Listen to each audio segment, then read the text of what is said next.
ವಿಷಯ ಮಣ್ಣಿನ ಮಡಕೆಯಿಂದ steel ತಟ್ಟೆಯವರೆಗೆ. Hello, ನನ್ನ ಪುಟ್ಟ ಪರಿಶೋಧಕರೇ. ಇಂದು ನಾವು ಹಿಂದಿನ ಕಾಲಕ್ಕೆ ಪ್ರಯಾಣಿಸೋಣ.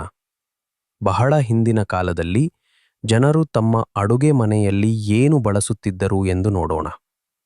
ಹಿಂದೆ ಸ್ಟೀಲ್ ತಟ್ಟೆಗಳಾಗಲಿ ಅಥವಾ ಹೊಳೆಯುವ ಚಮಚಗಳಾಗಲಿ ಇರಲಿಲ್ಲ. ಜನರು ಬಹಳ ಬುದ್ಧಿವಂತರಾಗಿದ್ದರು ಮತ್ತು ವಸ್ತುಗಳನ್ನು ಮಾಡಲು ಮಣ್ಣು ಎಂಬ ವಿಶೇಷ ಮೃದುವಾದ ಮಣ್ಣನ್ನು ಬಳಸುತ್ತಿದ್ದರು. ಅವರು ಒಂದು ಮಣ್ಣಿನ ಉಂಡೆಯನ್ನು ತೆಗೆದುಕೊಂಡು ಅದನ್ನು ತಿರುಗುವ ಚಕ್ರದ ಮೇಲೆ ಇಡುತ್ತಿದ್ದರು. ವುಷ್ ವುಷ್ ವುಷ್.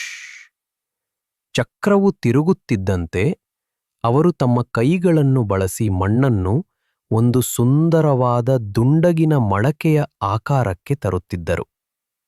ಇಂದಿಗೂ ಕೆಲವರು ಹೀಗೆ ಮಡಕೆ ಮಾಡುವುದನ್ನು ನಾವು ನೋಡಬಹುದು. ಅವರಿಗೆ ಮಡಕೆ ಏಕೆ ಬೇಕಿತ್ತು? ಅವರು ತಮ್ಮ ಕುಟುಂಬಕ್ಕಾಗಿ ಅಡುಗೆ ತಯಾರಿಸಲು ಈ ಮಣ್ಣಿನ ಮಡಕೆಗಳನ್ನು ಬಳಸುತ್ತಿದ್ದರು. ಅವರು ಕುಡಿಯಲು ನೀರು ಮತ್ತು ಅಕ್ಕಿಯಂತಹ ಧಾನ್ಯಗಳನ್ನು ಈ ದೊಡ್ಡ ದುಂಡಗಿನ ಮಡಕೆಗಳಲ್ಲಿ ಸಂಗ್ರಹಿಸುತ್ತಿದ್ದರು. ಈಗ ನಮ್ಮ ಮನೆಗಳನ್ನು ನೋಡಿ. ನಾವು ಎಷ್ಟೊಂದು ಬಗೆಯ ಪಾತ್ರೆಗಳನ್ನು ಬಳಸುತ್ತೇವೆ.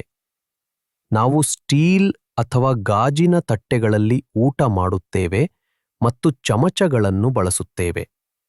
ನಾವು ಸ್ಟವ್ ಮೇಲೆ ಅಡುಗೆ ತಯಾರಿಸಲು ಹೊಳೆಯುವ ಪಾತ್ರೆಗಳು ಮತ್ತು ಬಾಣಲೆಗಳನ್ನು ಬಳಸುತ್ತೇವೆ. ಹಿಂದಿನ ಕಾಲದ ಮಣ್ಣಿನ ಮಡಕೆಗಳಿಂದ ಹಿಡಿದು ನಾವು ಈಗ ಬಳಸುವ ಸ್ಟೀಲ್ ಪಾತ್ರೆಗಳವರೆಗೆ ವಸ್ತುಗಳು ಹೇಗೆ ಬದಲಾಗಿವೆ ಎಂಬುದನ್ನು ನೋಡುವುದು ಅದ್ಭುತವಲ್ಲವೇ? ಎರಡೂ ನಮ್ಮ ರುಚಿಕರವಾದ ಆಹಾರವನ್ನು ತಿನ್ನಲು ತುಂಬಾ ಉಪಯುಕ್ತವಾಗಿವೆ.